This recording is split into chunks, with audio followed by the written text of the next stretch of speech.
So in RuPaul's Drag Race, they say if you're not watching Untucked, you're only getting half the tea. And that's what I think about the boys in Gen V, because you have to be watching Gen V to get all of the scoop about the boys. I'm talking with the stars, Jaz Sinclair, London Thor. So Jaz, catch us up on season 1 of Gen V. Okay. Season 1 of Gen V, we meet all of our heroes at Godolkin. There's lots of blood and sex and love and humor. And then Homelander comes and I get lasered and we end up in a facility and then we're in Elmira. Good Season 1. Thank job. you. Very good recap of season 1. And here we are for season 2. London, what can you kind of preview for audiences that we're going to see on these 8 episodes of season 2? Oh my gosh. So much happens in 8 episodes. We're gonna see how they get out of Elmira. We're gonna see them back at school. We're gonna see how they're navigating this new Homelander's America and so much corruption yet again in this school that is cannot believe the school is still running, honestly. It shouldn't be.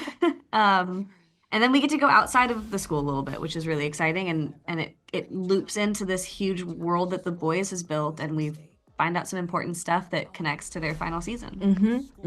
The heart at this second season is really the tribute to Chance Perdomo, who I know we would be talking to if he were still here. I love the tribute that this second season has.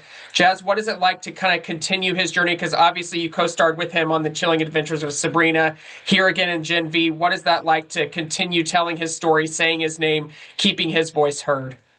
Yeah, I feel really proud of the fact that we have dedicated the season to him. I'm proud of the fact that you feel Chance and Andre throughout the season. And yeah, I think having any part in keeping his legacy alive and his name out there and his, shine in the world is something that matters very much and that I'm proud of. It's so special to see that on screen. And London, you share a role. Obviously, we see your character go from the gender bending, the kind of two gender person. What can you tell about sharing that role with your co-star and going back and forth, how you guys work alongside each other to portray the same character, but obviously in different bodies?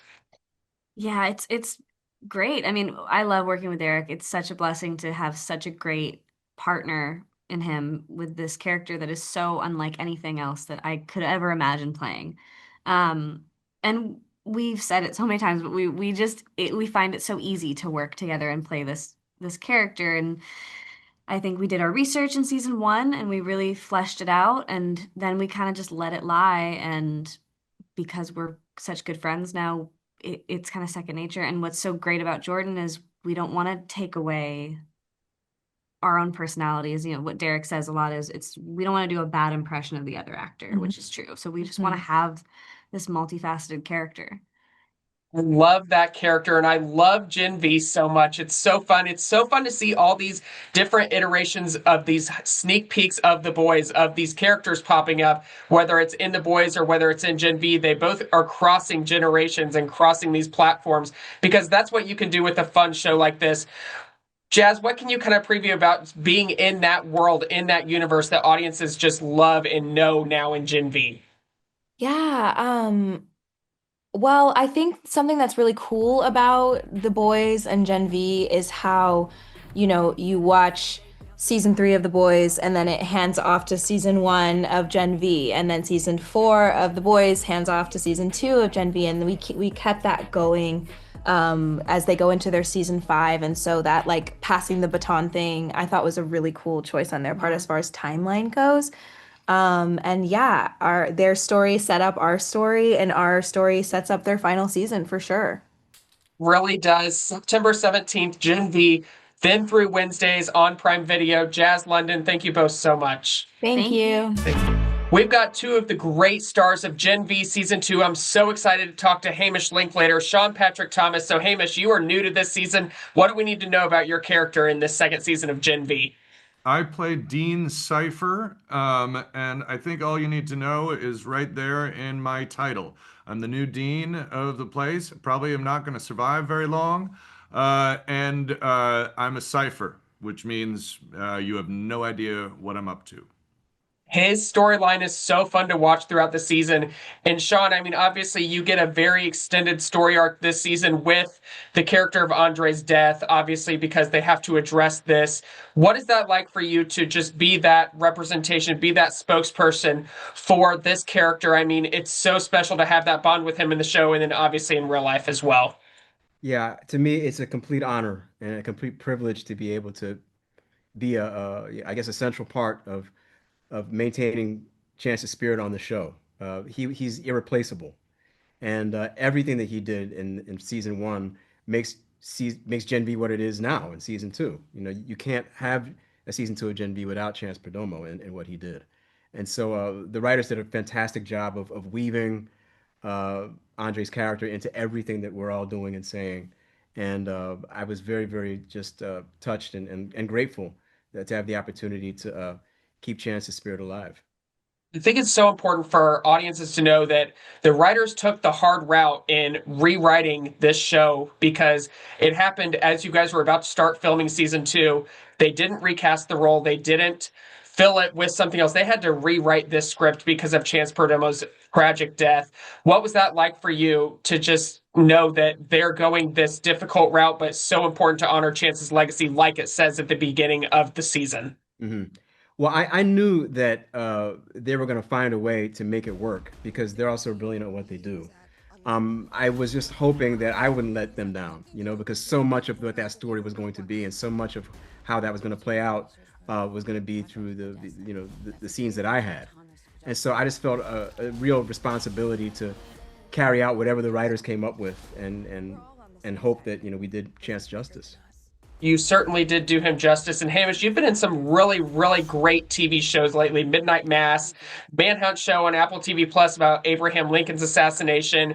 And here you are in Gen V. These roles are so much fun to watch you in. What is it like to just kind of be these fun characters? Obviously, you were Abraham Lincoln, but here you are in this one. And it's just such a fun role in this great, great superhero show.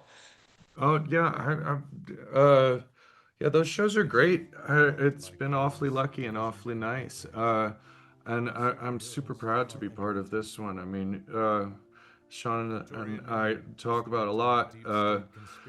You really just want to be in stuff that talks to the moment, and this one's sort of screaming at the moment, which is pretty exciting. It really is. It's a great superhero show, but it's so vulgar, it's so raunchy, it's so over the top in all the best ways.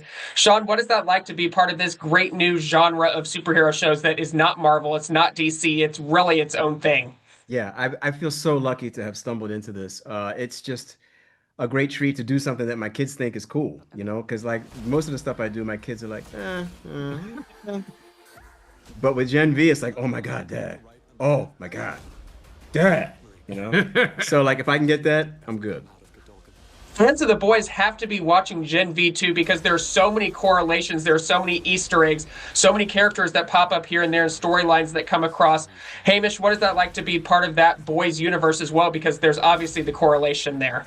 Oh, it's fabulous. It's a fabulous universe, and this is essential viewing if you are an aficionado of that universe.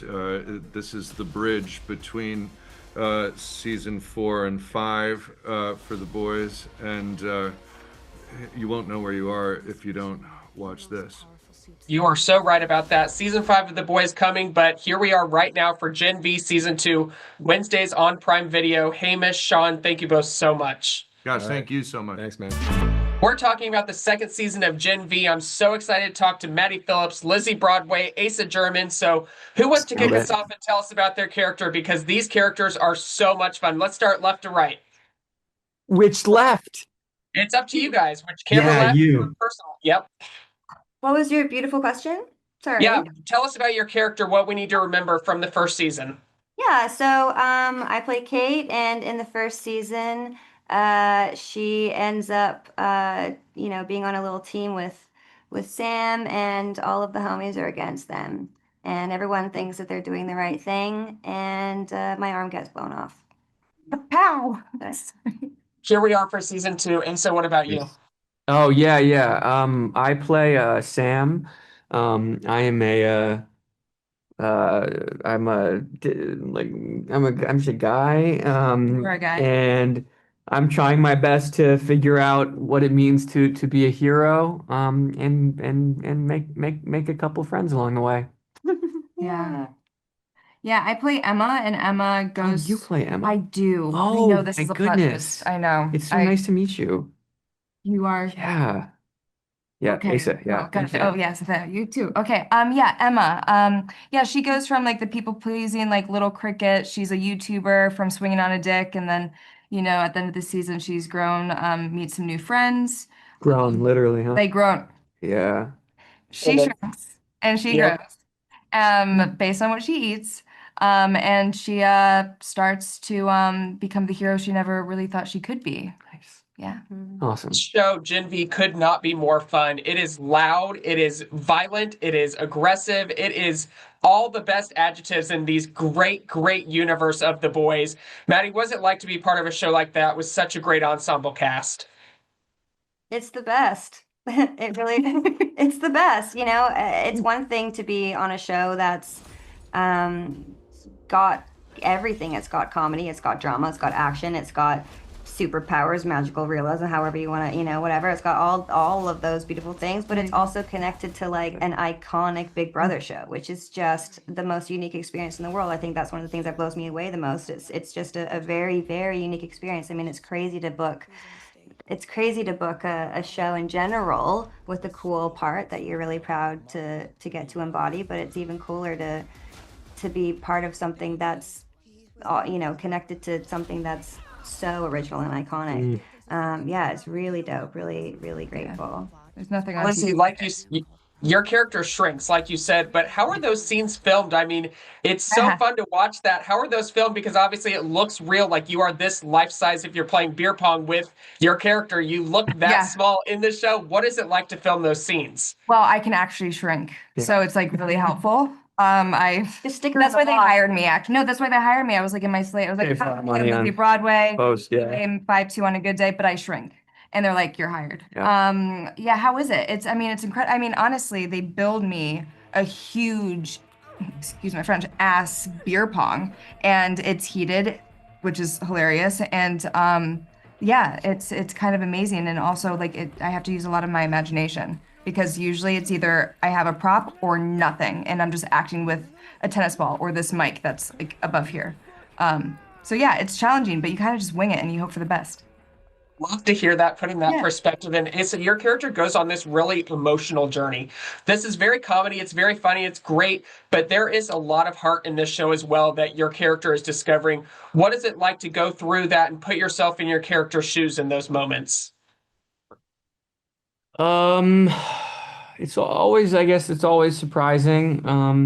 I think you try your best to be as open to whatever might come your way when you're on a show like this. And I love, like I said before, the thing that I love the most about this show is that, while it is a show about people with superpowers at a superhero school, it's really about a bunch of young people trying to figure out who they are and what they stand for.